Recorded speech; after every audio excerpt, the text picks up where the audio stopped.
Good morning, good evening, good afternoon. This is Chris Petri. Welcome, everyone. Hey, you know what? We're actually going to create another beautiful painting using some faux fruit and a couple items we have here in the studio. Sometimes we have things around the house, the apartment. Surprisingly, they're just great things we can draw and paint.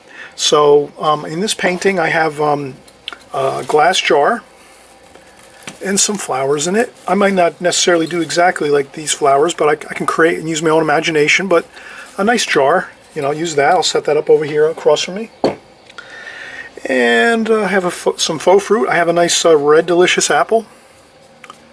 So this is faux fruit is great because you don't have to worry about it so much as far as leaving it around, or if you forget and you leave it under a table or under some papers and things, you know what I mean? This is fine. It's plastic, and it looks very real. It's excellent. Works perfect for painting. So I'll put that across too here. And I think an apple, a vase, and some flowers. That's a nice simple look we'll have. So we'll try that. And let's finish. I taped with some really good watercolor artist tape, drafting tape. I taped over here on this side. We'll finish the tape over here.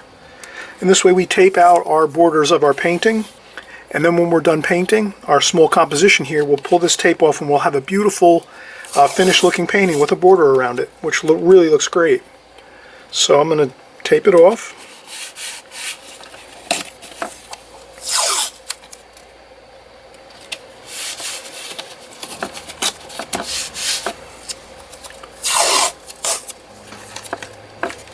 Let's do it this way here.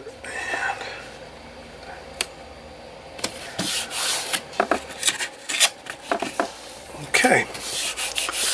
And we'll adjust the camera here, make sure we're lined up. Alright, that looks good. Alright, let's start out, of course. We'll start off with a really simple contour drawing. We'll do a preliminary sketch though. Let's do a preliminary sketch just so we get the idea of planning out where our subject matter is going to be in this rectangle here. One of the main things with drawing and painting is first sort of laying out where all the subject matter is going to be within this rectangle, because I know I used to do this a lot when I first started, and I think others have done the same thing too, where we start off with a rectangle, let's say, like this. We start off with a rectangle, and then we start drawing.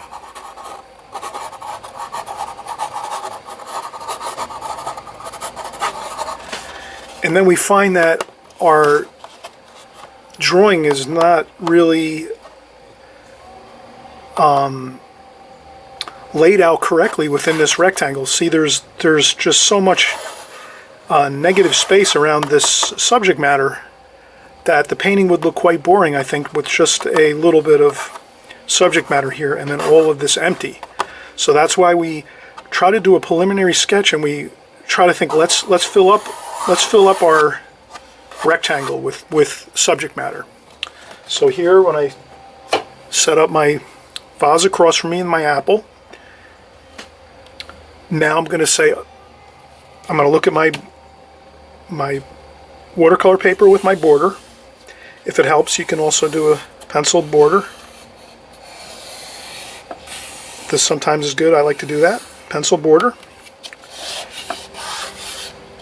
And then I will say my light's going to come from the right side over here. So that's my light source. And then my first mental note is, let me fill up the rectangle with lots of subject matter. So we'll do that then. So I'm going to pretend there's a table here, and the table will be about, the back of the table will be about here.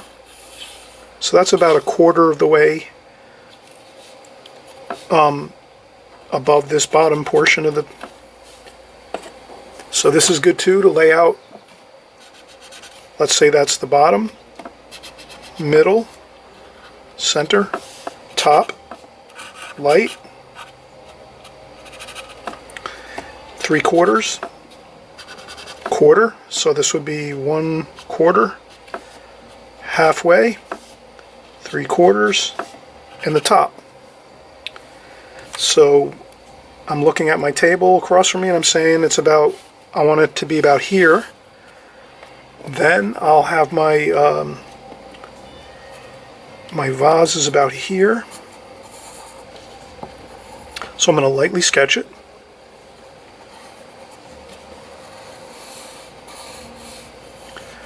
Lightly sketch it, and then over here is my red delicious apple. Just lightly sketching, and we'll draw. I'm going to draw some of the leaf shapes here.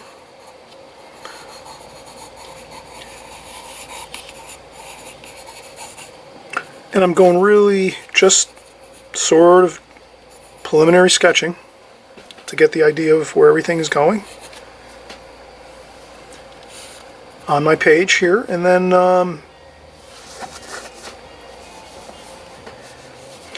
that looks pretty good. We'll keep this a simple composition.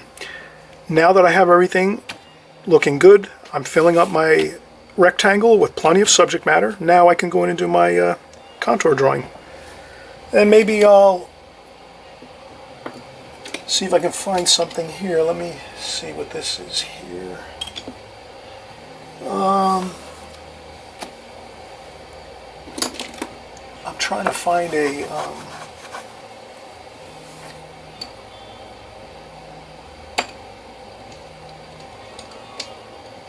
okay, this looks good.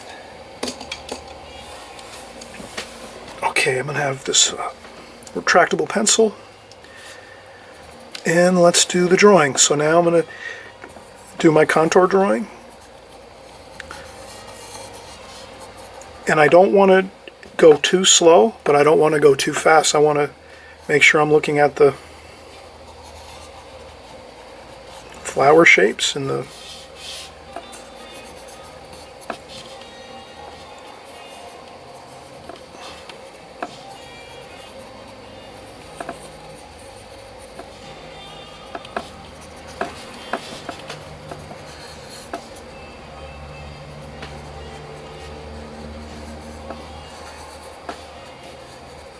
okay.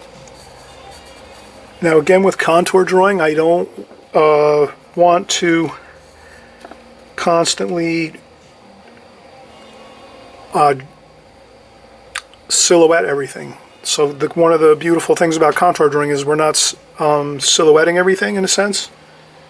So when we're drawing, we're not just always saying, oh, there's the apple and there's the vase like that, and there's the, the flowers and the vase. We don't, in contour drawing, it's a lot of fun. We actually, we draw around things, and then we keep going, and then we come back and fill, because we really want to just keep our focus, really, our attention is on, we're looking back and forth constantly at the subject matter. So that's one of the things I really know about contour drawing, is keeping a constant concentration on the subject that we're drawing, and looking at the shapes of the apple, and maybe not rushing and just saying, well, that's the round apple, and we're going around it, and then maybe we say, oh, there's a cool shadow, it's coming from over here somewhere, I'm going to go and do that shadow maybe over here. Then I'll come back over here and say, oh, there's the bottom of the apple, and there's another shadow. There's another shadow over here, and then here's the bottom of the vase, and then there's the shadow of the vase maybe over here.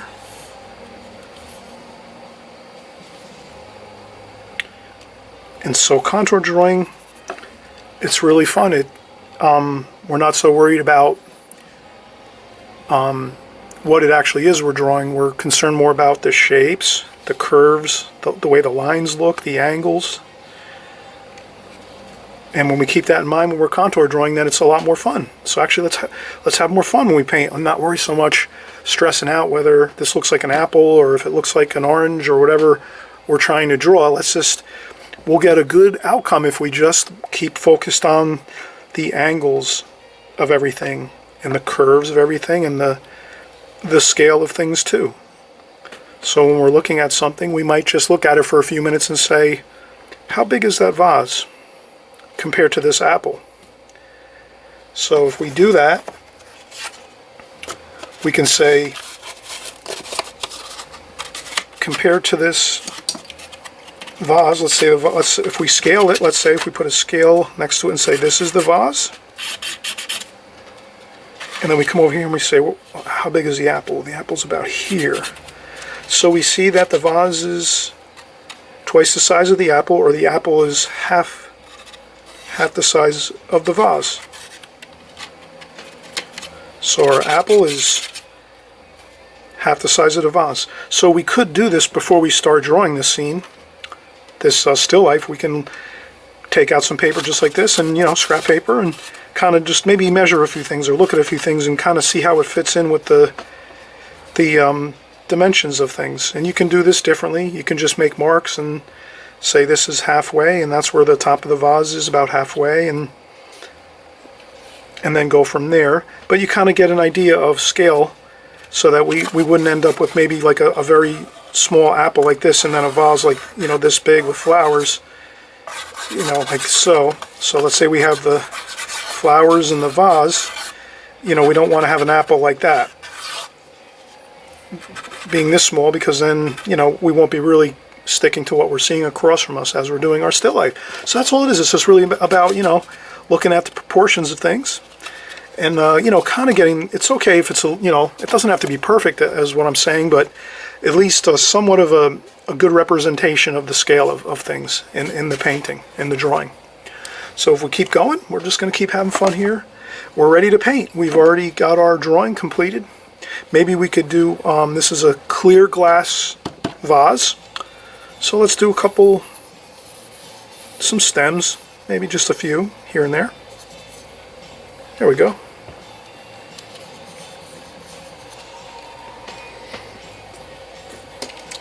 Okay, so now we've got our contour drawing done, and I just want to make sure this is the back of the table, and then this would be the backdrop, like the wall behind it.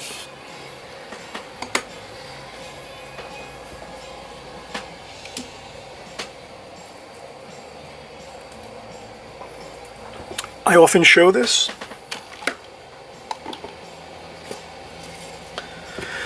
This is essentially a foam board backboard.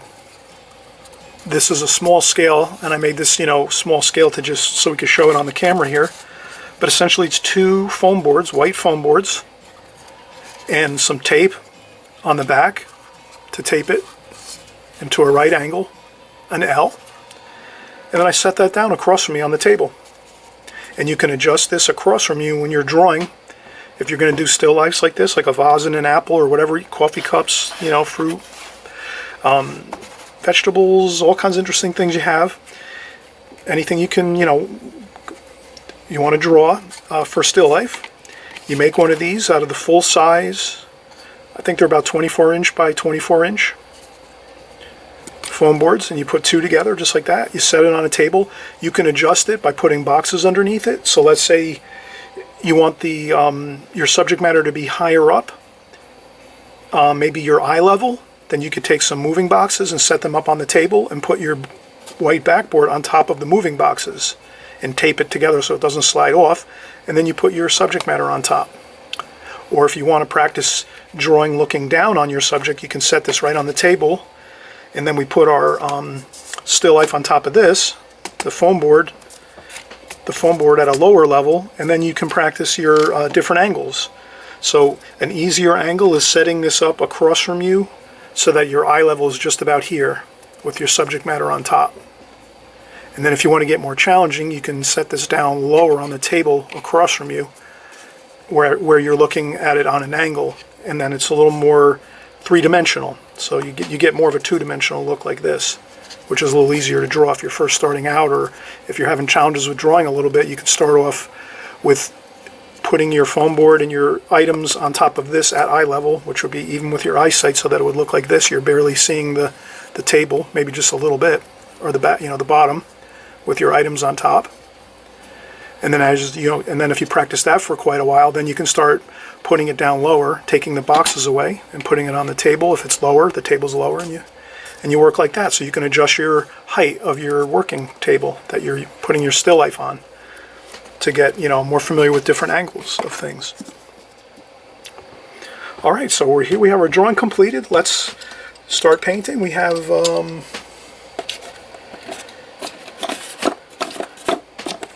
just our regular round brush, Kolinsky Sable round brush.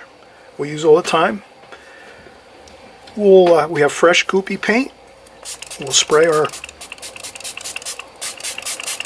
palette. We have some paint left over from last sessions. We could take that and we just paper towels and a little bit of water spritz on there.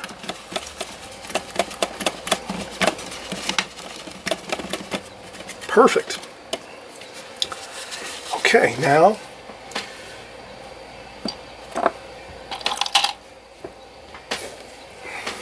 we have a tissue on hand to dry off our brush a little bit here and there as we need. You can use a sponge too next to your water pail if you want to, instead of using a tissue. And we'll start out. We'll go with the darks first. So we'll start out, we're going to do this direct approach, or alla prima. We're just going to paint everything at one time. Olive green, sap green, burnt umber. Maybe we'll go in with a little bit of French ultramarine blue to get a more of a dark. Maybe a little bit of burnt sienna to get a warmer feel there. So we mix the variety of greens, using mostly green and then adding in a few cooler and warmer colors so that we get a variety. And then we'll go in and we'll do some darker darks under here where the shadows are. Then we let our brush dance around a little bit.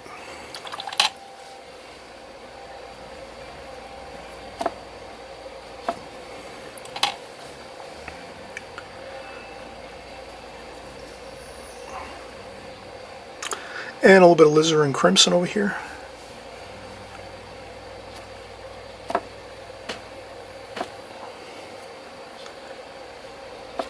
And I tend to want to do this more rapidly, this painting, more quickly.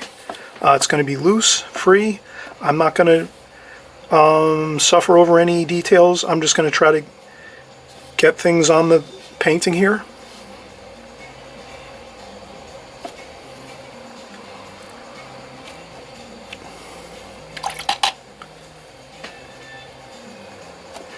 Now that I've got my darkest darks in here, as you can see, I did my darkest darks.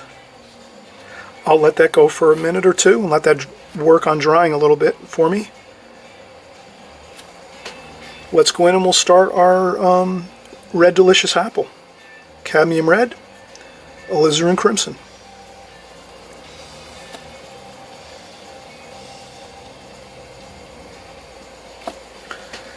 And you can notice when I'm painting loose and free and fast, not really spending a lot of time. I'm doing maybe, for this apple so far, 4 or 5 brush strokes only. I'll leave a little bit of highlight on the apple.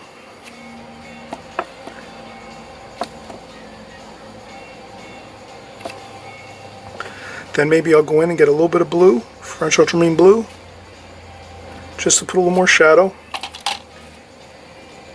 And then I'll do my shadow,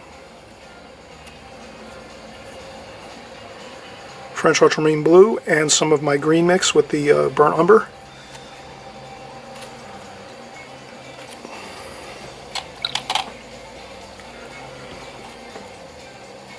Okay, I'm going to loosen up a little bit, a couple splashes.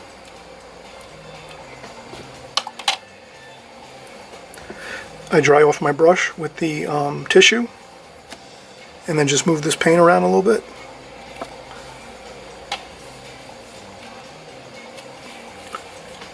And then I'm going to go in and we'll do some more Maybe we'll do some mineral violet. We'll add some alizarin crimson to that up here, so we'll get a little bit of mixture of colors here.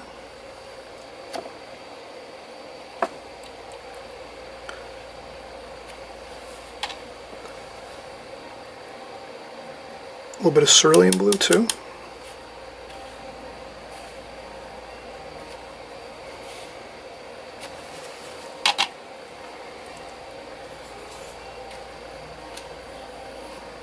It's a little darker over here.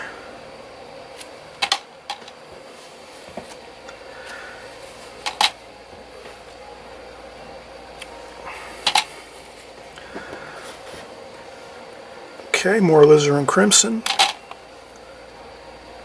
and some mineral violet. And again, here I'm trying to get some interesting leaf and flowery type shapes. I also try to mix the colors. I don't want all one color. I want to mix the purple and the red combination. I also want to get some greens in there. There's some greens in the vase here. Okay, and then again I clean, always rinse the brush, tap it on the tissue.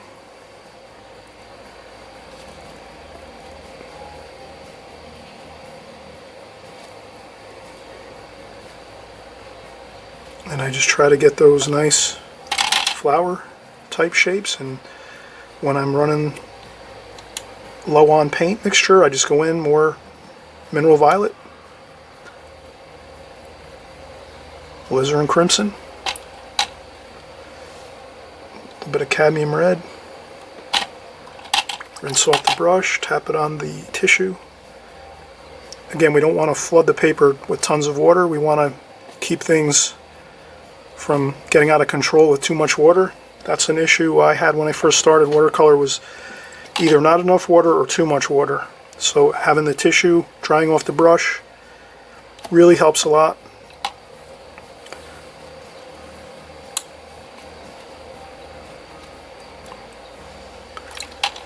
Okay, plenty of variety in here. As we can see, we have greens and browns. Then we'll do sap green, a little bit of French ultramarine blue,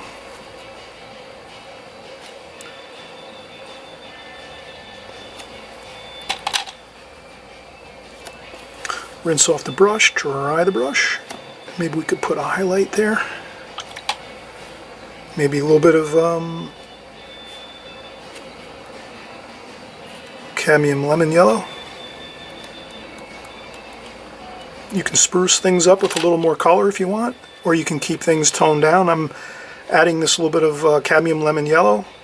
You know, you could really choose not to add as much color as I am, keep it more of a limited palette, or you can get as more interesting as you want. You could really add as much or as little color as you want to your watercolor paintings. You're the artist, you decide. You could do 3 of these paintings. One, like limited palette, don't use as many colors, right? Kind of keep it real simple. Then next, you could do the same exact one next. Same drawing, same painting, add a little more colors to it, kind of develop the colors a little more, adding more colors, let's say. And then maybe you can go with the third one, just like this, and add, you know, all kinds of colors and just have total creative freedom to just add as much as you like. And then you can take each one and set it up and look at each one of the paintings and see, out of all the 3, which one do you like the best, or which one do you think looks the best to you. Maybe you could ask couple people, maybe in your family, you could ask them, your friends, if you're going to do some art classes and things, and you bring it in and you show people, they can they can give you some good feedback. I get feedback from my family, friends, coworkers. When I go out to my art school, I get feedback there. So it's all just trial and error. And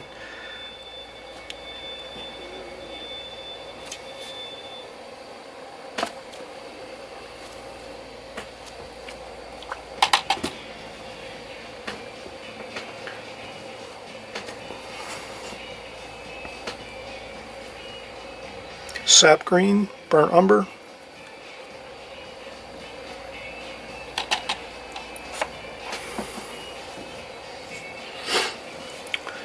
Okay, then maybe a little cerulean blue.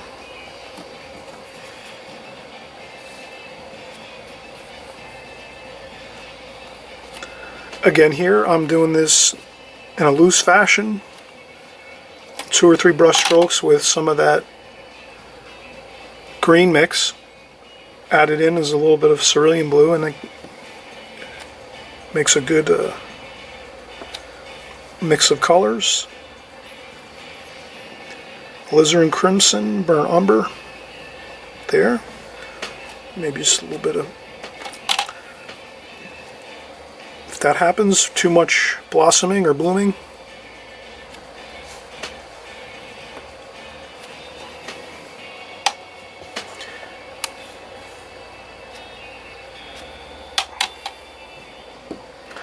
Lights coming from here. We have our light insignia. So this side can be a little bit more darker tonal values over here. So we can go with cerulean blue, maybe a little bit of yellow ochre.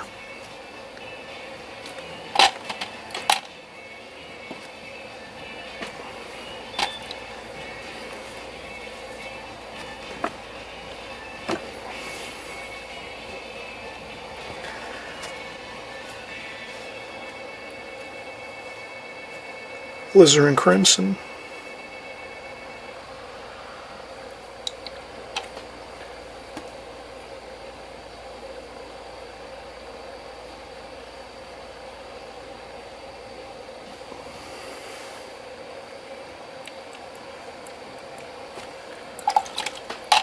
Okay, maybe a little more shadowing over here on this side.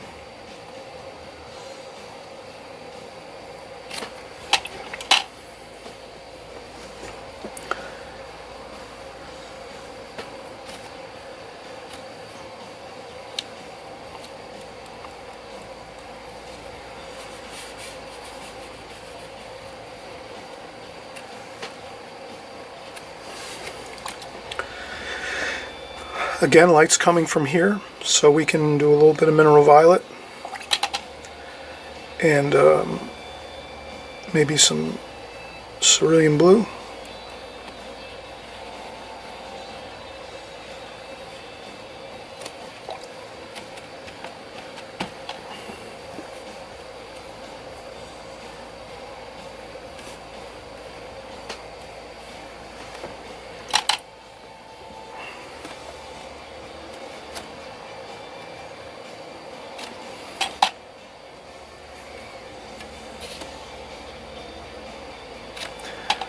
Then we can put a little bit of color here.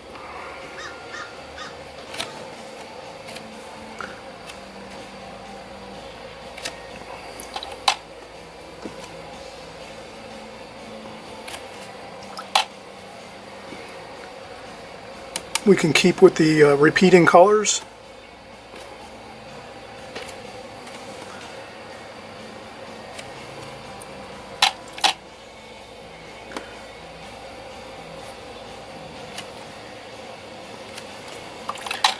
Again, an issue with some bleeding of paint, no big deal.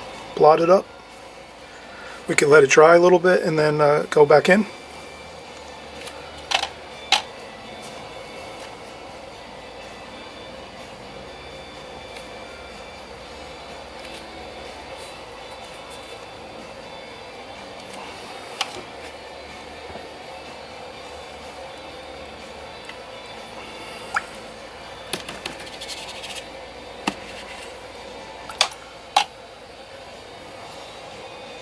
Okay, that's really a basic composition, keeping it real simple, having fun, taking a little bit more time in the beginning of our composition by doing some scaling so that we